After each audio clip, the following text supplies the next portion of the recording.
1 minute.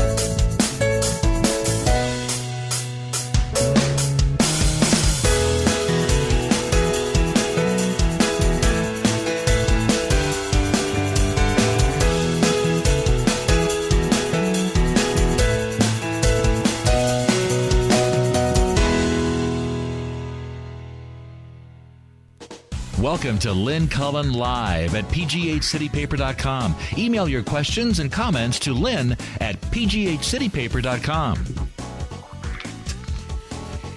Hello. Yes. Yes. Yes. Here we are. It'd be Potter. It'd be Cullen. It'd be Wednesday, August 1. So there you have it. Those of you who wished this summer away because it was a little too hot, you're getting your wish.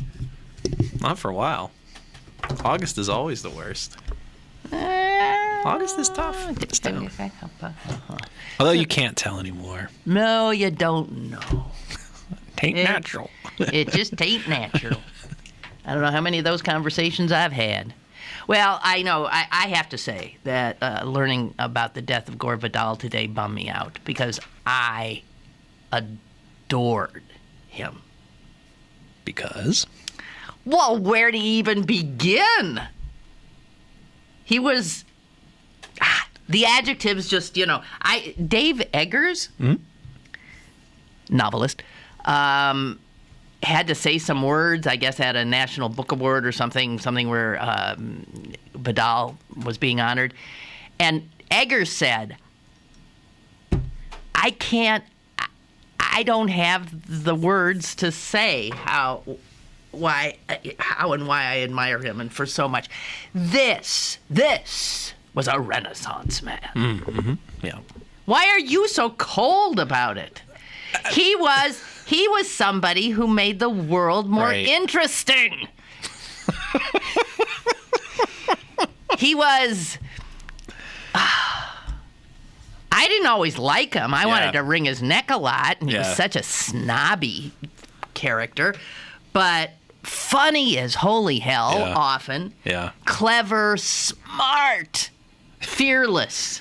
I was reading a little, some obits about him, and because I knew you were going to want to talk about it, and one of the interviewers asked him whether his very first relationship had been heterosexual or homosexual, and he said, "I didn't think it was polite to ask."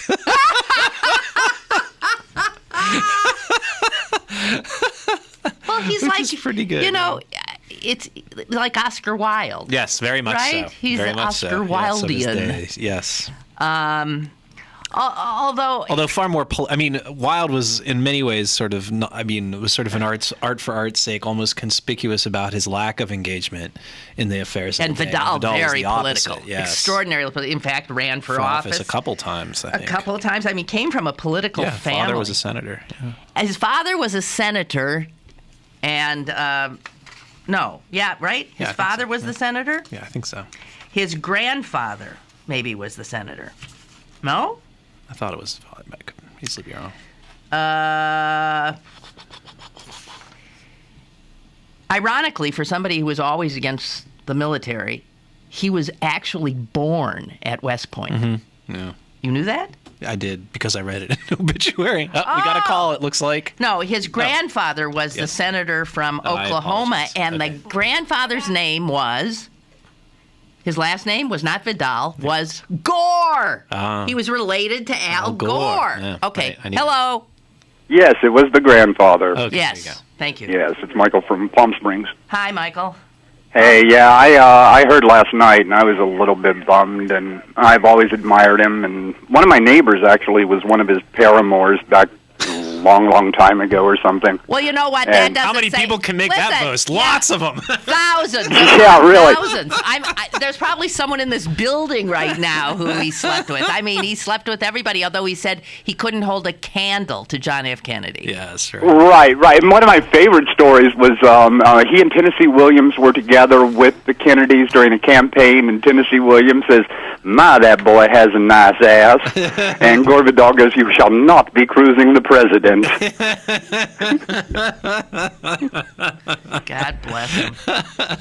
But I did want to share one Gore Vidal quote, particularly since Chris is there in being with the media and all.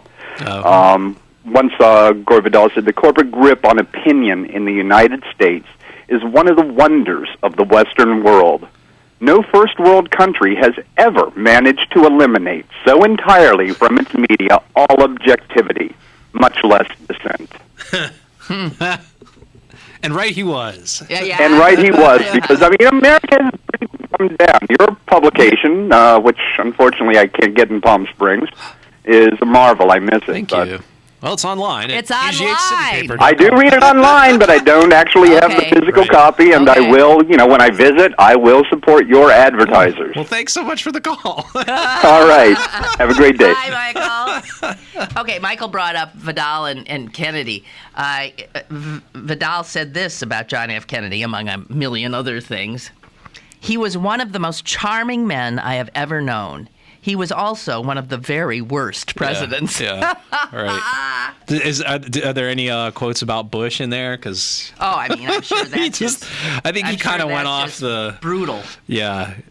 No, I don't see one here. But I mean, there were times when he got so brutal. I'm sure we'll see the Dick Cavett appearance with Norman Mailer, where he called him a crypto-fascist. He called Buckley a crypto-fascist. And then Buckley Buckley said, retorts with, "You queer." Yeah, quit calling me a crypto-fascist, you queer. Or I'll punch you in the face or something like that. Yeah, that. I mean, it was like, this were two brilliant men. Reduced, in a way, who had reduced each other to the level of Oh my grade school bullies God. or whatever. Yeah, I mean, I think the Los Angeles Times had a quote from him, which I thought probably sums up, I think, what you're kind of saying is his essence. He was defining style, and he said, "Style is knowing who you are, what you want to say, and not giving a damn." Which Yes, I think is pretty that's much it. sums up that quality of. I was going to say he was courageous. I Yeah. mean, there was he didn't give a damn what you thought. I mean, he ended up offending everybody. Right. Remember when he was on the road with Christopher Hitchens, another person I adored, and they were doing a stand-up act. They were Right. supposed to appear. They were supposed to come here, and he couldn't make it. They were supposed to appear I was as there. soldiers and say, Yes, so I was was there I. for I was that, yeah. so excited that I was going to see my two guys, and Vidal didn't show. Yeah, And he had Hitchens more than held his own. Yeah, I thought right? so. Yeah. But Hitchens, toward the end, did not have good things to say Yeah, of about course Vidal. not. So they Well, sort of got estranged. Hitchens had his own sort of late in life off the rails Well, yeah. kind of yeah. moment there too. So it's not surprising that I mean, there would be a there's so falling out. much you can. He once likened Norman Mailer's views on women to those of Charles Manson. That was Hitchens. No. Oh, I'm sorry. That was Vidal. Okay, all right. Isn't that great? He insulted his peers constantly, observing that the three saddest words in the English language were Joyce Carol Oates.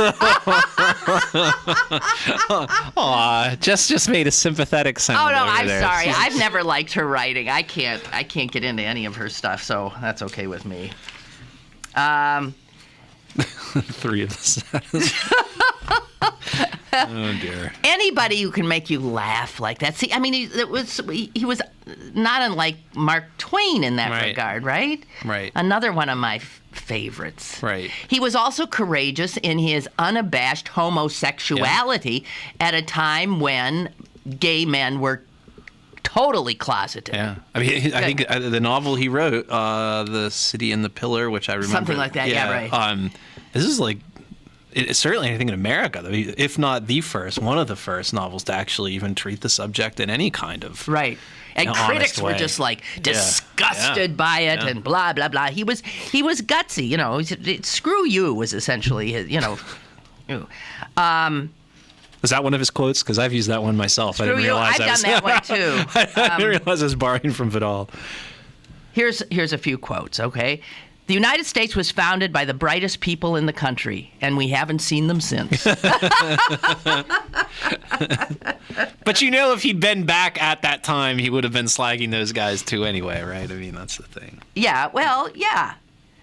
On Ronald Reagan. Oh, good. He's not clear about the difference between Medici and Gucci. He knows Nancy wears one of them. But see, never mind. Well, go ahead. No, I mean, that's just what people like about Ronald Reagan, right? I mean, that's the sort of snobbishness of Vidal that I think is sort Here of is, part and parcel of it. Speaking of journalists, a writer must always tell the truth unless he's a journalist. Right. Yes. That's on our masthead.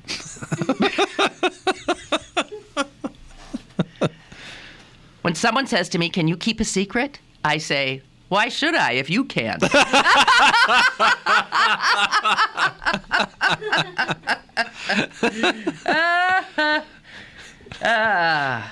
A narcissist is someone better looking than you are.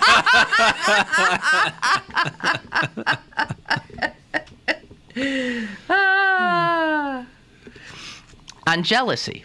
Whenever a friend succeeds, a little something in me dies. Yeah. I mean, yeah. Yes. Never have children, only grandchildren. Right. I don't know. Oh, how wonderful. Damn it! Well, I mean, he was, how old? 87, 86, something like that. Yeah. So, you know, he had obviously a fairly rich and full life. And what a bummer, though. And I mean, when you can't, we could do an hour, he helped write the Ben-Hur. That's how far. And he's the one who slipped in this very homoerotic scene between Stephen Boyd and Charlton Heston, although he said to William Wyler, the director, don't clue in, don't tell Heston. Heston is acting in this homosexual scene. Look, and he doesn't. I'm sorry, but once you sign up for like a gladiator picture, you're already on the uncertain ground there. My. Don't tell Heston. So what did Heston tip to it, or? I have no idea. I just saw the thing. I mean, he was. That reminds me of crap. Which one was it? It was Sparticus. I remember watching. With the scene with the snails and the where he's talking to where the Roman is talking to the slave boy who's being played by God, I can't even remember. And it's this whole thing about whether you like to eat snails or slaves. It's Laurence. You're talking about Laurence Olivier and Tony Curtis. That's it. There's this whole scene about whether he likes. And it's totally. I remember watching it with my mother. And she was like, I saw this when I was a girl. I don't remember this at all. She's like, maybe the censors took it out. And I was like, maybe it's just like, boo! Like, you didn't and not just over you, but the entire generation. Right, exactly right. Although they might have censored that. It's possible. Right? You could see them doing that back in those days. Oh, this is cute, what he said about Truman Capote. His description of Truman Capote. A Republican housewife from Kansas with all the prejudices.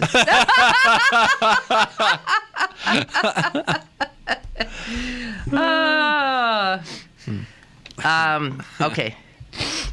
On The Secret of a Happy Life. Never pass up a chance to have sex or appear on television. Yes, that's a famous one of his. Yeah. That's funny. On his arch rival, Norman Mailer. I don't know. I haven't read this in advance. He used the word existential all the time to the end of his life and never even learned what it meant. Yeah. I heard Iris Murdoch once at dinner explain to Norman what existential meant philosophically. He was stunned. On aging, at a certain age, you have to live near good medical care. Yeah. If that is, you're going to continue. You always have the option of not continuing, which I fear is sometimes nobler. Right.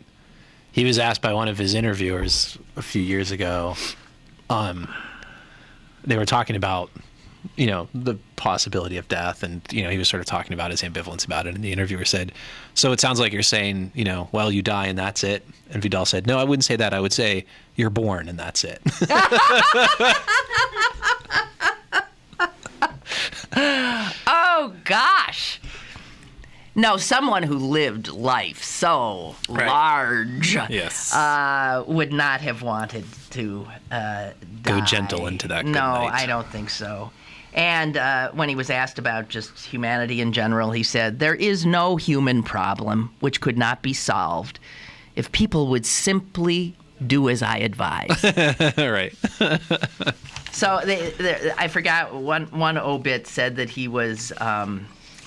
They had it down that he was an immodest wit. Yeah, I would say that's... Yeah. So, and he would be considered a traitor to his class. So he was related to Gore, and he was related to Jackie Kennedy. Huh. And he... Mm-hmm. Yeah, and he was friends with everybody you'd want to be friends with. Right. Right. And so he's a screenwriter. And I have to tell you, one of my favorite books, and if you've never read it, please treat yourself, is one of his historical novels, Lincoln. Yeah. Do you agree? Yeah. I think that's just an unbelievable book, Lincoln. As a matter of fact, at my bedside right now, I have a Vidal book I hadn't read, and now I will absolutely stop all those crossword puzzles I'm doing instead and jump right in. Hollywood. Yeah. No? It starts with a scene with William Randolph Hearst. It's also a historical. Yeah. And God, what a smart cookie! I fear you're getting bored. No, not at all. I'm just running out of stuff to say. Okay, you don't have to say anything. He shared a stepfather with Jackie Kennedy. Right. Hugh Auchincloss. Right. He was very close to the Kennedys, but then they became estranged. And it says here in this obit that the estrangement was touched off by a personal feud between Vidal and Robert Kennedy, sparked by a few too many drinks at a White House party. That sounds about right. God. It doesn't say who had the few too many drinks, though, does it? So well, I'm sure we're assuming it's Vidal. Sure they. It says here that Lincoln is his most notable work of historical fiction. Even Lincoln's chief biographer says it was absolutely... Oh, God, Newt Gingrich even liked it. I wonder how you feel about that, if you're Gore Vidal. I don't think you're happy. And Newt Gingrich calls up and says, if you need somebody to blurb that, I'd be happy to do it for you. Vidal might have loved this. Representative Michelle Bachmann, who alleged she was so put off by Vidal's book, Burr, that she switched parties from Democrat to Republican. We got a call. Hello. Hey, it's me again. Just one more bon mot from Gore Vidal. There was a cocktail party that he and Norman Mailer were at. Oh, gosh. And they got into a huge row. And Vidal said something to offend Mailer, and Mailer just threw his drink into Vidal's face and stormed away. And Vidal goes, "And once again, Norman, words have failed you."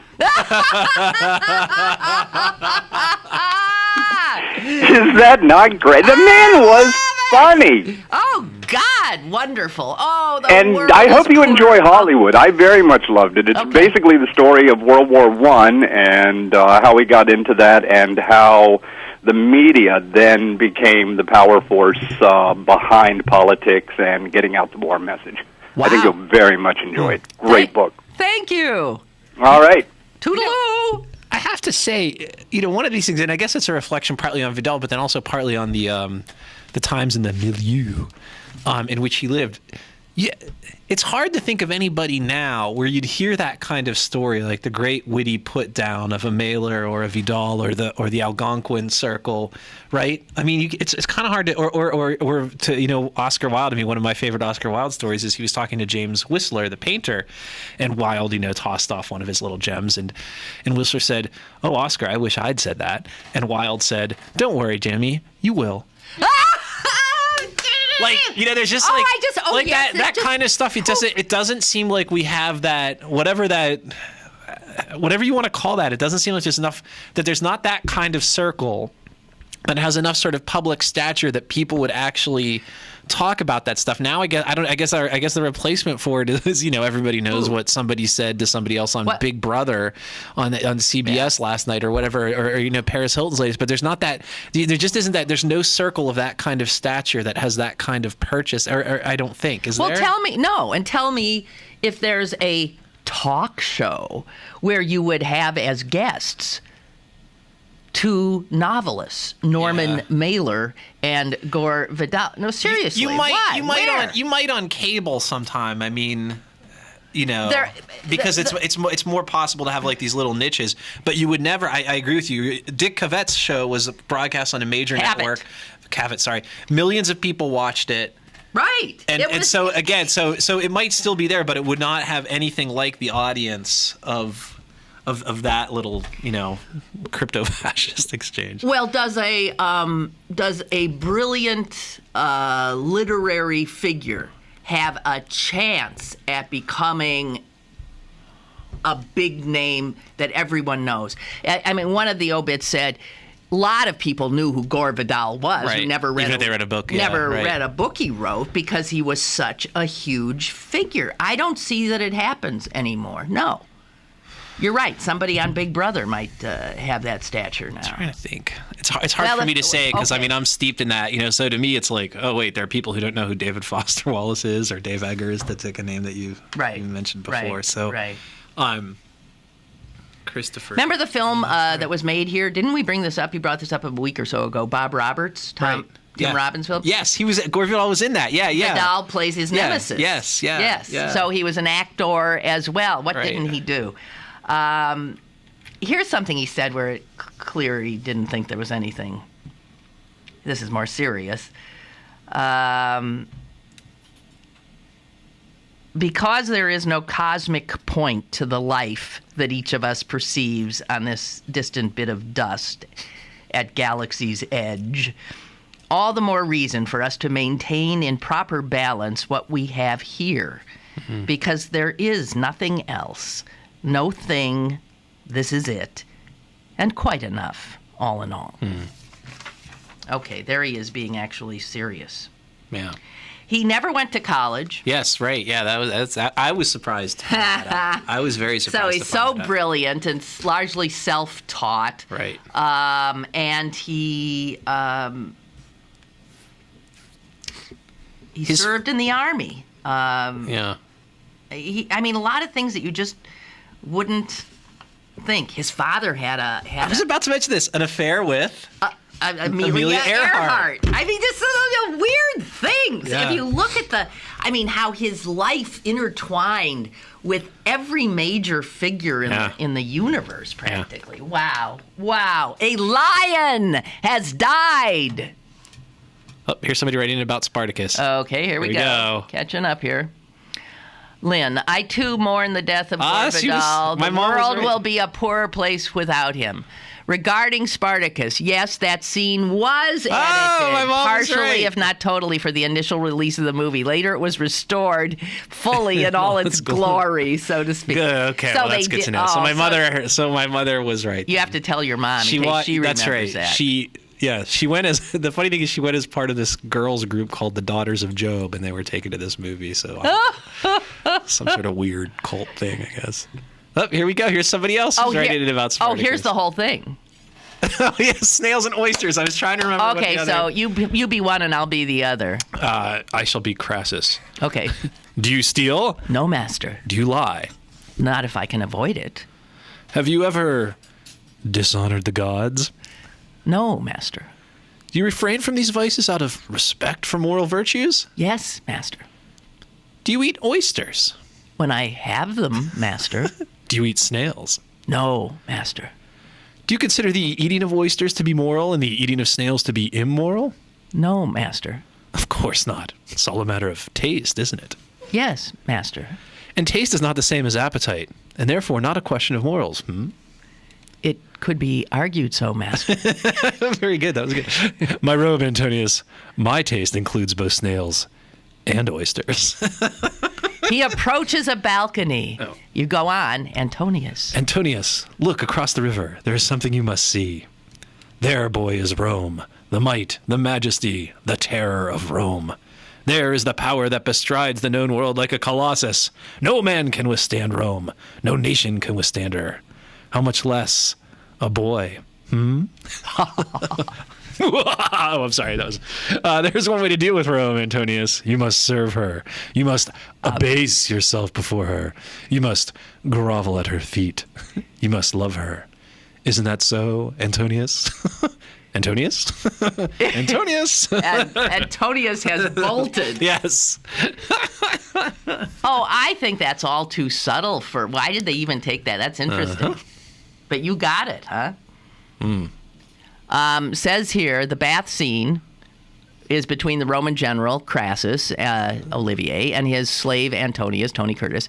Using a snails and oysters metaphor, Crassus admits he is bisexual and tries to find out if Antonius is open to the idea of sex with another man. At the time of the restoration, the original dialogue had been lost, so the scene had to be dubbed. Tony Curtis re-recorded his lines. No, master, yes, master, no, master, yes, master. Yes, master, no, master. Yes, master, so it would seem, master, yes, master. Because Laurence Olivier was already dead, Anthony Hopkins had to stand in by mimicking Olivier's voice. I'll be dipped. I did not know that. All right, that's This is quite the little salon we got going here in our first half hour. I want you to all ponder if you've ever dishonored the gods while we take a break.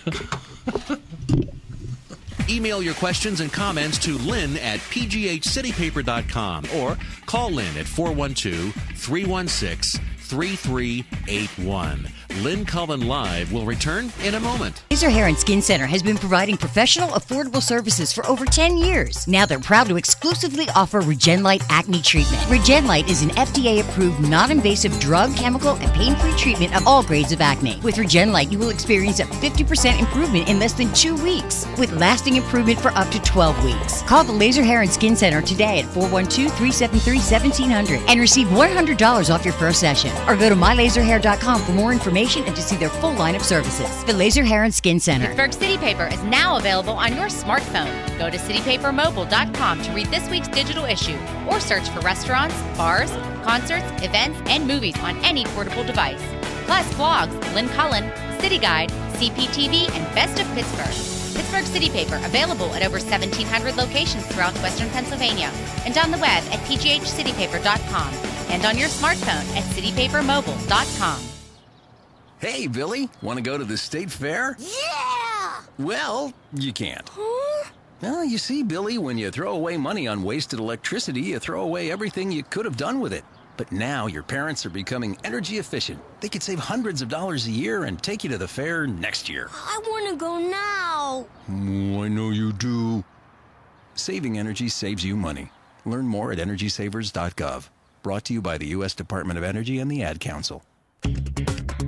Now, it's back to Lynn Cullen Live at pghcitypaper.com. Okay, I don't have the numbers in front of me, but apparently the jobs numbers are out for this week, and they're wonderfully big compared to where they were. It was like 32,000 last month. It's something like 100 and God knows how many thousand. Where did I see it? Well, I saw it somewhere. Even that's not that many, though. Well, but I think it's better. It's 200,000 a month to keep pace. Okay, well, maybe it was 136 or... It's better. Better. And anyway, you were tweeting away today. Yes, I was. On Thank you for noticing. On the latest poll. You know, Yes. I don't look at them. Not until things sort of tighten up. Yeah, because, sure. you know, what the hell? Obama's 3 points here, Right. Obama's 2 points there. The But New in York Times had a big, Pennsylvania- you know, come on. Who Pennsylvania, apparently the latest poll is by Quinnipiac, which is a pretty good Yes. polling outfit. And what they show is not only that Obama, I thought this was interesting, Obama up over Romney by like 11 points, 53 to 42, I think was the margin. Which is interesting because there was just some polling last week that showed them between 3 and 6 points apart in Pennsylvania. But Quinnipiac has them up by 11, and I think 89%, 87, 89%, somewhere in that, voters in Pennsylvania say they've already made up their mind. That's it. This is their guy.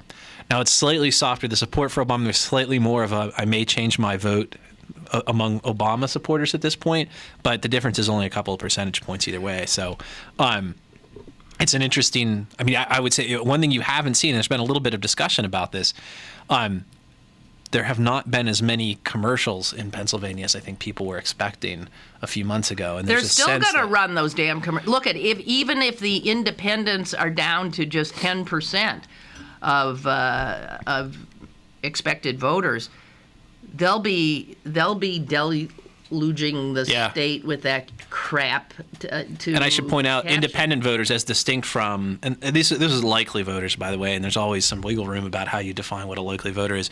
But independent voters, I think the margin between the two is about 12. So essentially, what you've got is all the Democrats going one way, all the Republicans going the other, and independents leaning pretty strongly, this poll would suggest, in favor of Obama. Well, let's be clear about what an independent is, because I think more and more people are defining themselves as independents. They're so fed up with both parties, and most young people, I think, are considered to be independents.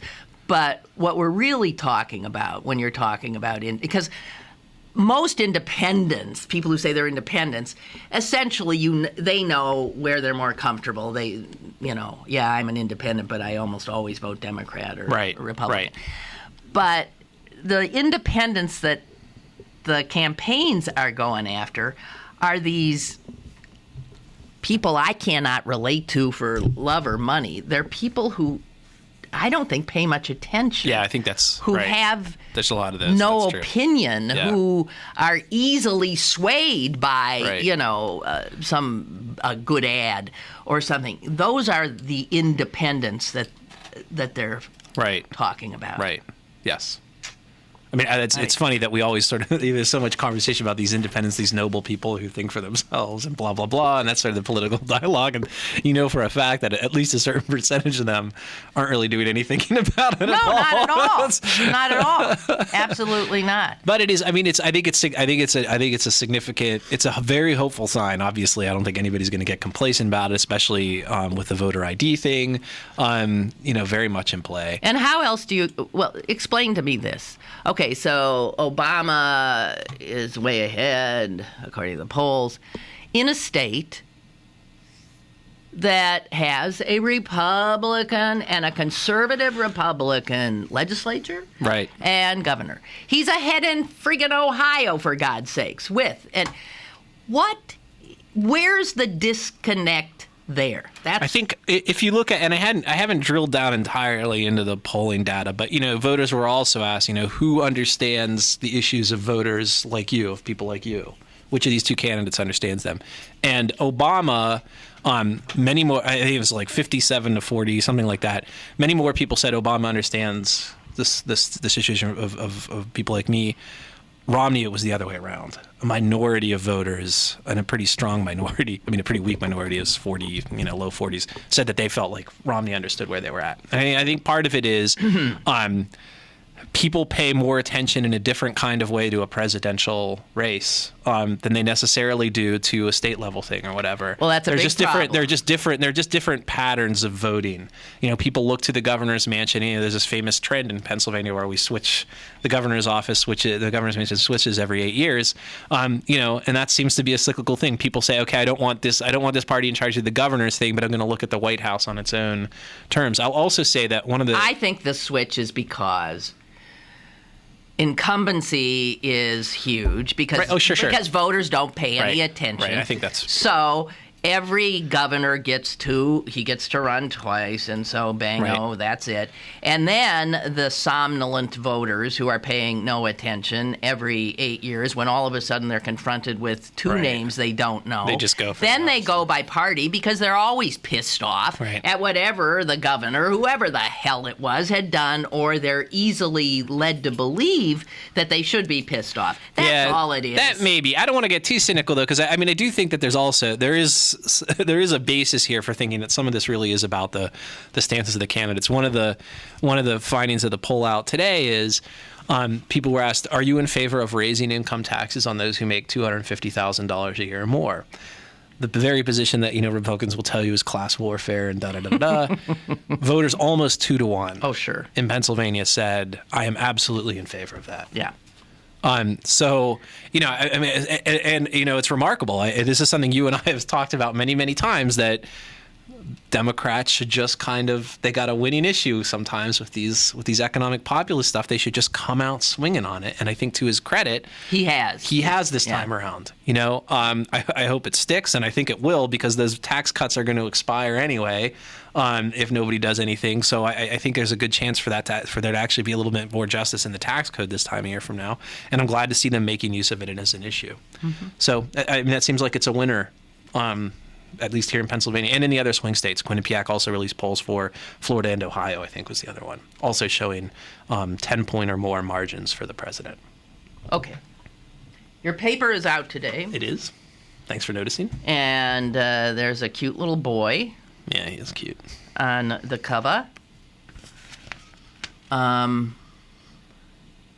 Tell us about that story. Right. So this is a piece done by a guy who does some writing for us, Matt Stroud, and it's about the father of that young boy who is in prison. For how long? For 10 years, I think, was the sentence. I think he's got 8 more to serve for shaking that child. As an infant? As an infant. He was about 7 weeks old. Did he, so if he shook him, then the child was harmed. Well, this is, it's not clear, he's still the child's very young. He's 3 years old. His mother says, developmentally, he seems to be a totally normal child.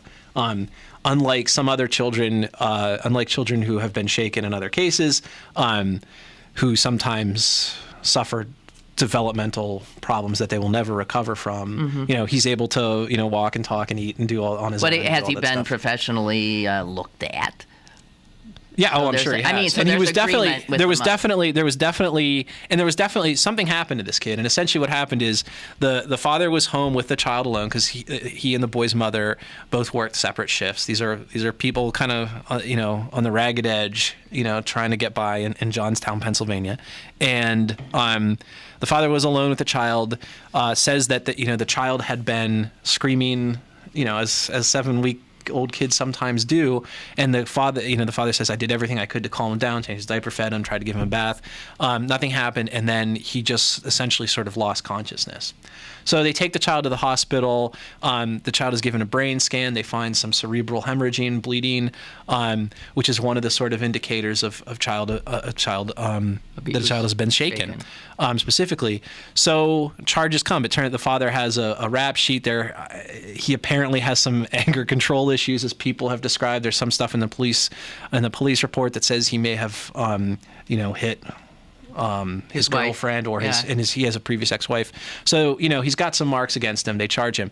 The thing of it is that shaken baby has in recent years become a sort of more controversial diagnosis. There's some research out there that suggests that the shaking actually, that it would be very difficult to really do to really do serious lasting damage when you're shaking, and that what really does it is a subsequent striking of the head against something. Just shaking isn't enough. There also has to be some sort of actual physical impact against a solid object.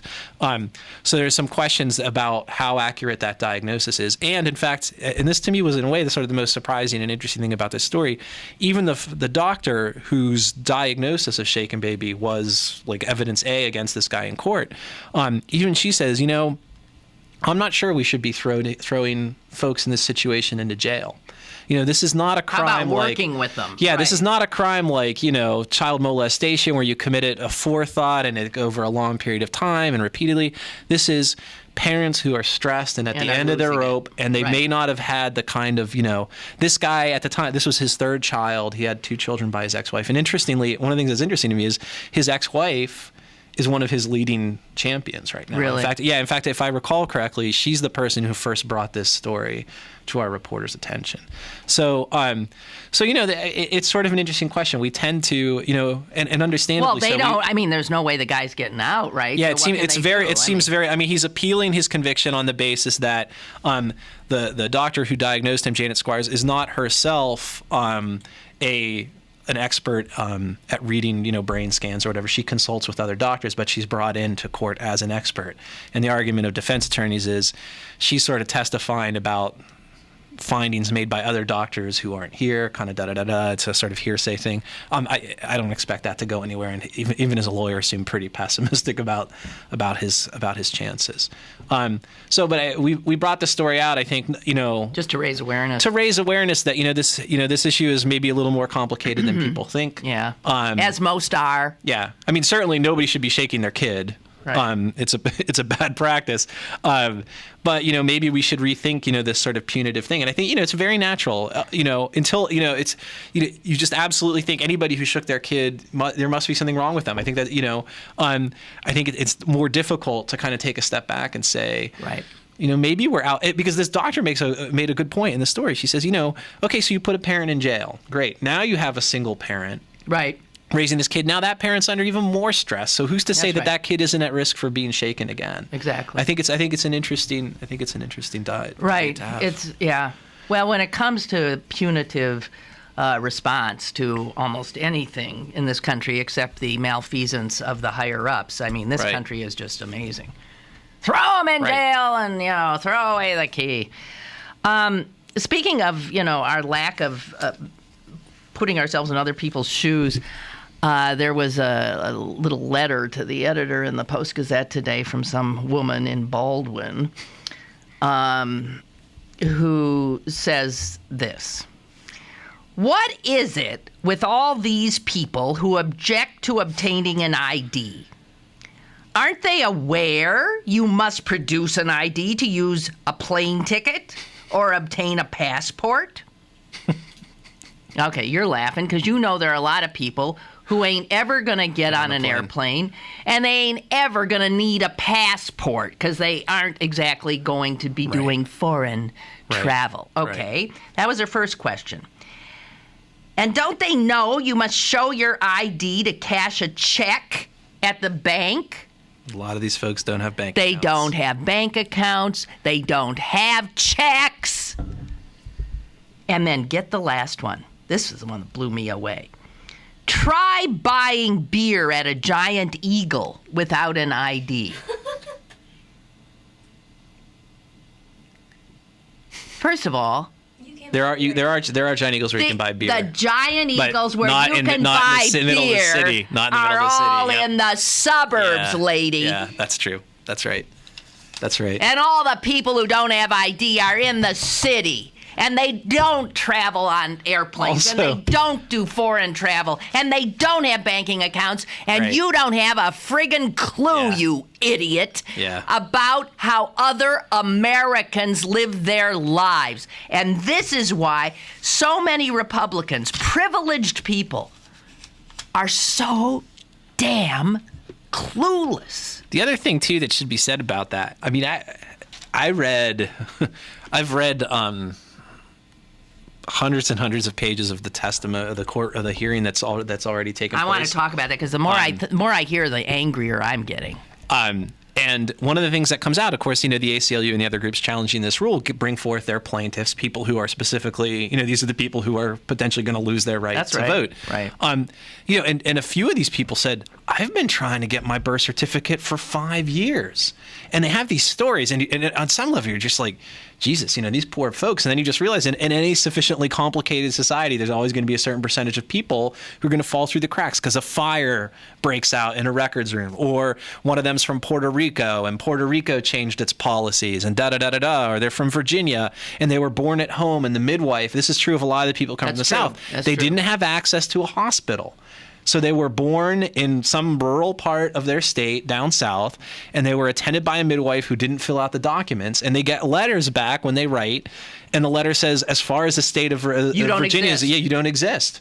You don't exist. And so these are, for a lot of these people, and wasn't one reason Philadelphia is a little ahead of Pittsburgh in the curve and trying to like deal with these is because Philadelphia has some nonprofit groups who have spent years trying to get IDs for people, in part because maybe they do want to get on a plane someday, or maybe they do want to go and become, get involved in society in some different sort of way. It is not that easy. So you've got people who've been struggling for years. But the one thing they were able to do, they weren't able to go to a bank. And isn't that a tragedy? And shouldn't we actually have a little more sympathy rather than cast aspersions? The one thing they were able to do for all those years when they couldn't participate in so many other aspects of American life is they were able to vote. And now that's being taken away from them too. Unbelievable.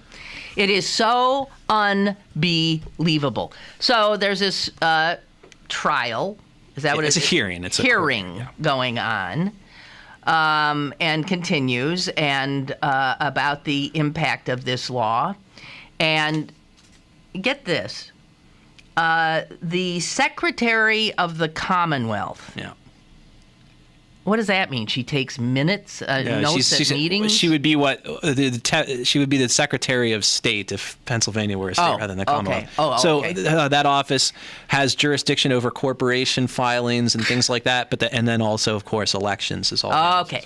So our Secretary of the Commerce is a woman named Carol. Do you know how to pronounce this? Akel or Ackley or who the hell knows? Anyway, so she's called as a witness in this hearing in Harrisburg in regard to the voter ID law. And she has been the go-to person in the Corbett administration for, if you're a journalist and you're writing a story on what this law is going to do, you want to go to the top, you go to her. So obviously she would be called to this hearing.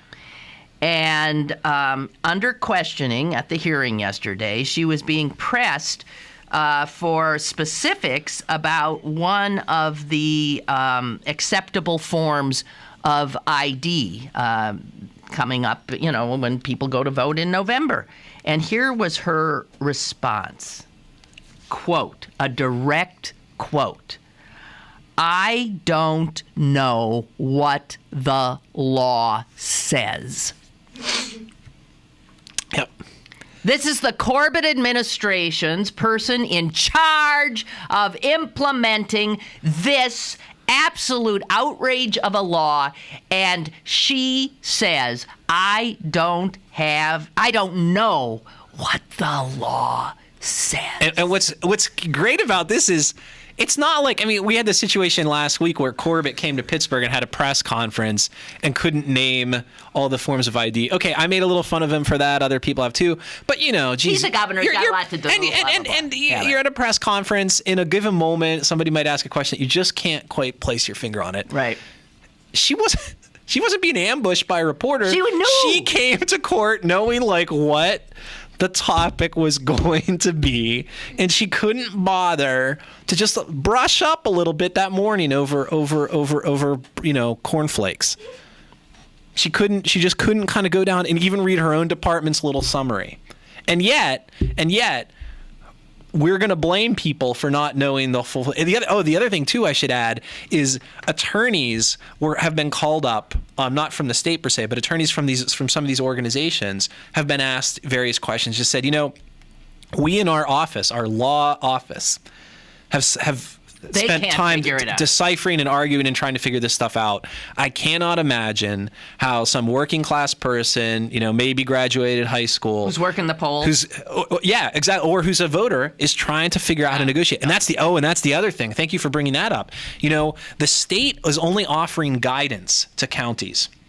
Because the counties under state law have ultimate jurisdiction over how these questions are. So counties are only getting guidance, and you cannot legally require these poll watchers to go to the training.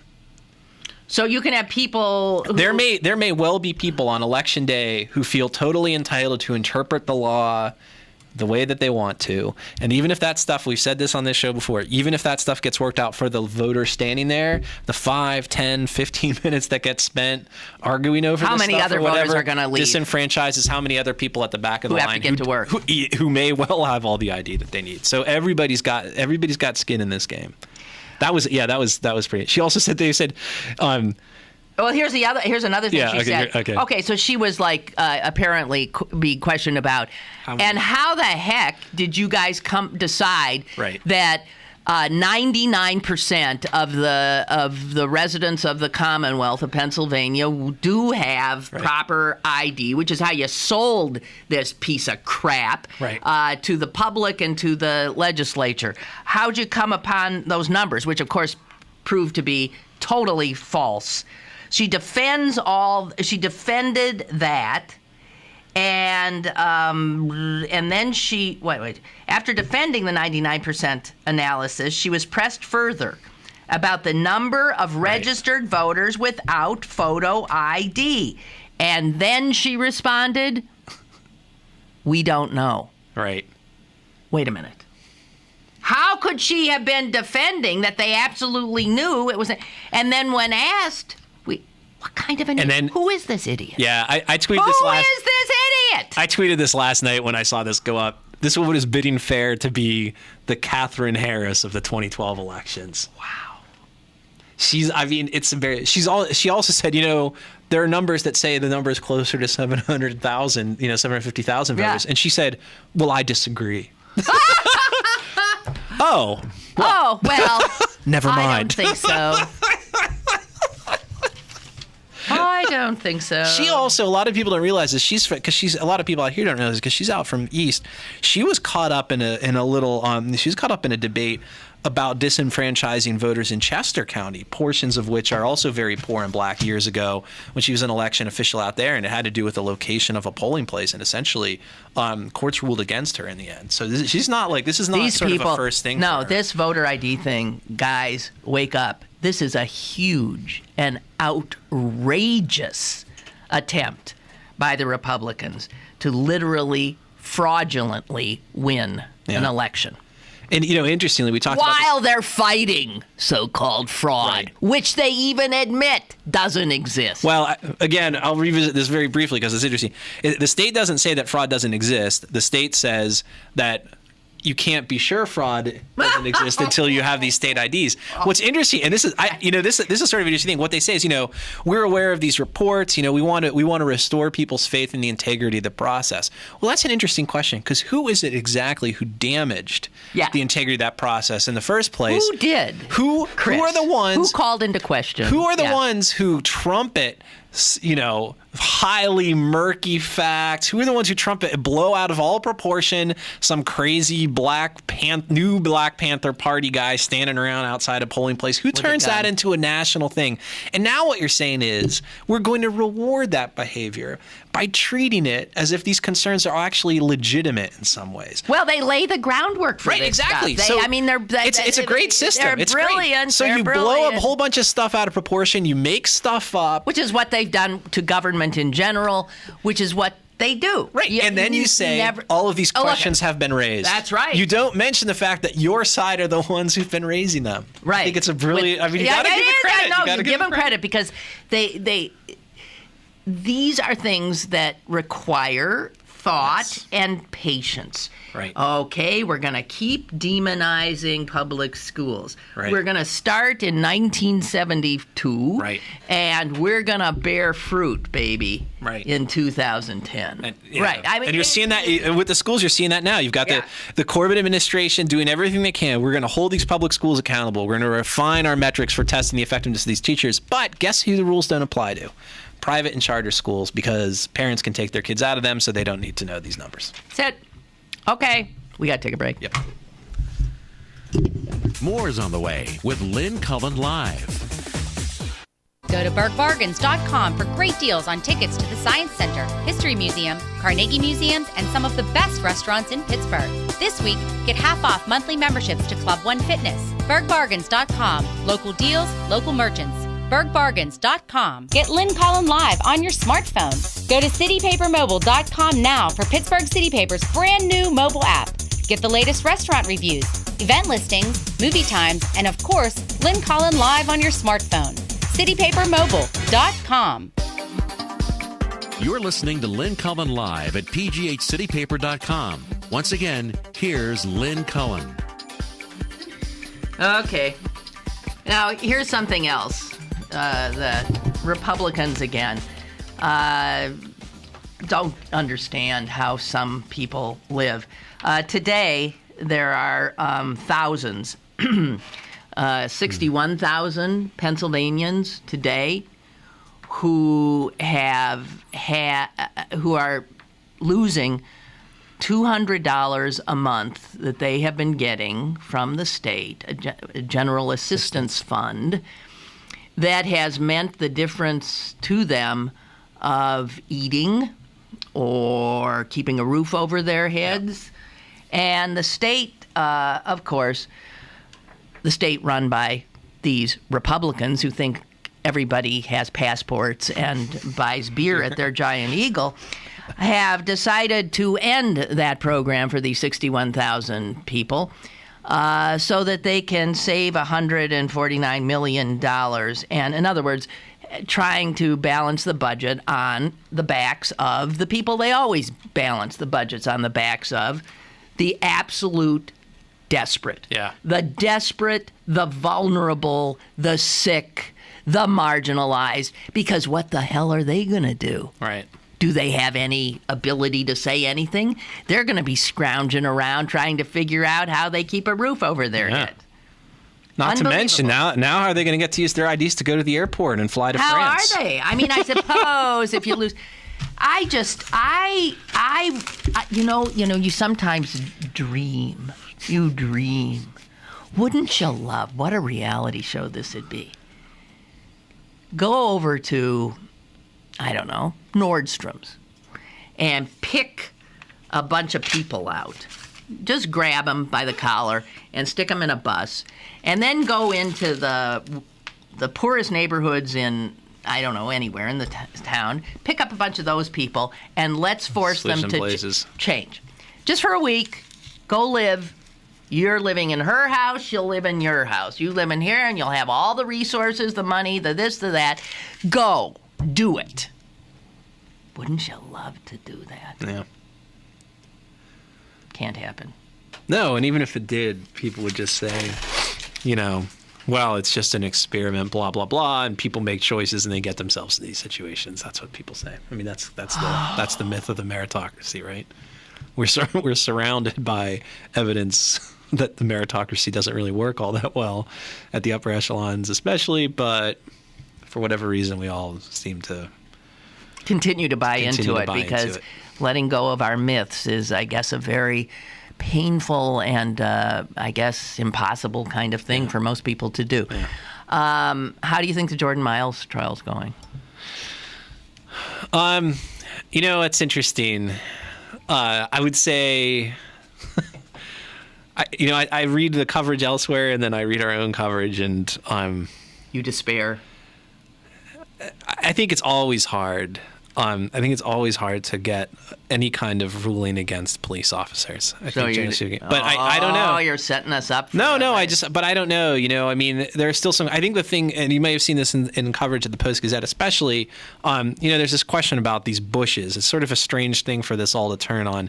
But Jordan Miles has insisted that he was never dragged into any bushes or whatever. Why should that matter? Except it's that a little it hard goes to say his credibility. Then why would he, if he wasn't in the bushes, why did he say, he says that he wasn't. And the police say that he was. Well, and there's damage to these right. Yeah. And I think his allegation. I can't exactly remember what his contention about how they got there was, but clearly there was some sort of altercation that ranged over an area. Where it seems clear that the bushes was part of that. I think it may be that if he went through the bushes or whatever, that conforms the officer's account of the various movements that happen and lurking and so on and so forth. I don't know. So there's that on the one hand. I mean, on the other hand, though, I think we were talking about this last week. I think, there's still this question in my mind of if the officers claim they thought he had a gun because he was acting furtive about this bulge in his coat. Even assuming that it's true that the bulge was in fact a bottle of pop, which we should note Jordan Miles denies even having that much, but even if it's true, why would a kid act as if he was being furtive about a bottle of pop? It's really hard to justify that. And here's where things get really tricky.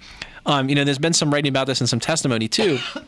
The police can't just generally police can walk up and ask you questions, but you have the right to just walk off.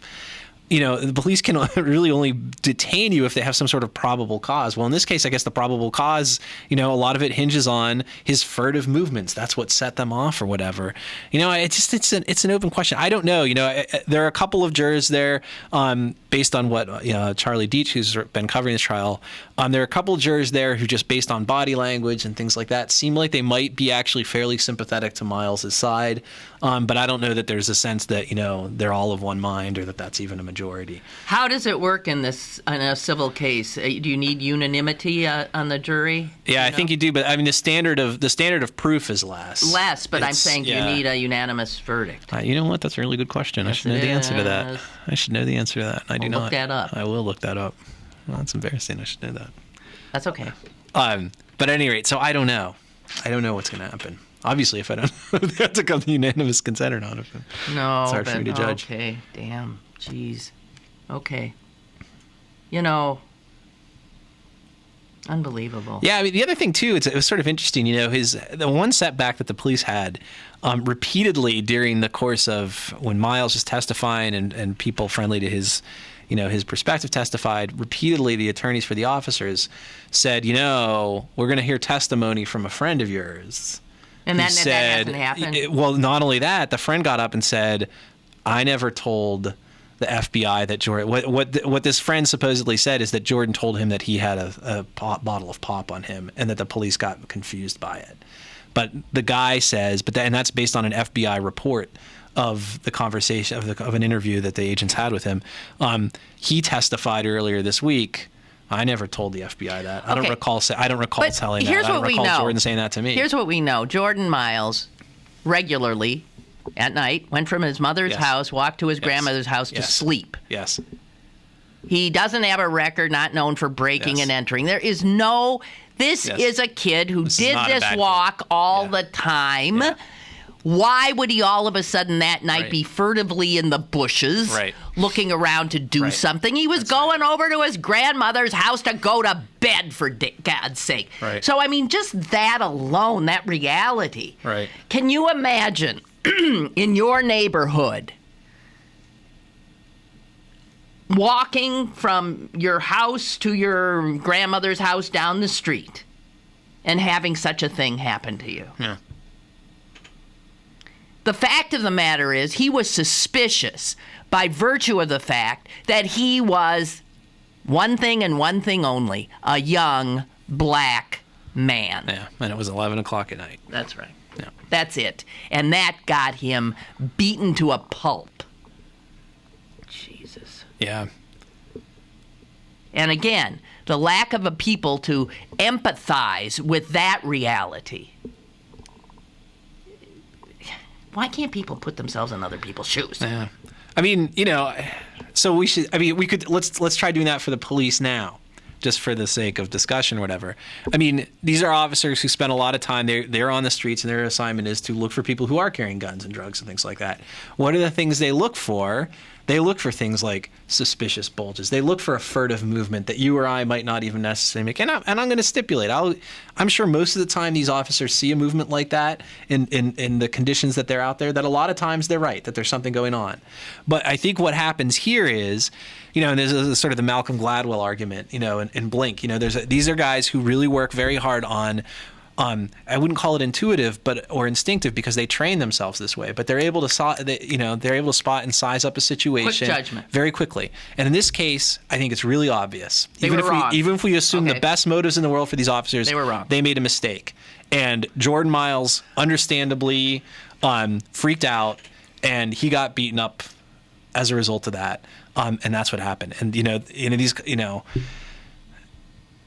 It's a tragic situation. Yeah. Even looking at the best of it, and I think it's so easy for the way we talk about these issues to lose sight of that and just think, oh, he must have been doing something. I've heard people say that a zillion times. Jordan Miles must have been doing something. No, not necessarily at all. He was doing what Little Red Riding Hood did. He was just going to his grandma's house. That's all he was doing. That's right. So if you want to make an excuse for the cops or an apology for the cops or whatever, I understand that. Right. The case can be made, but let us not trample all over this kid again, in the service of doing that. Thank you very much, and thank you so much. And we'll miss you next week while you're off on vacation. Okay. See ya. Thank you, Tom Sokolowski. Tomorrow. Have a great day.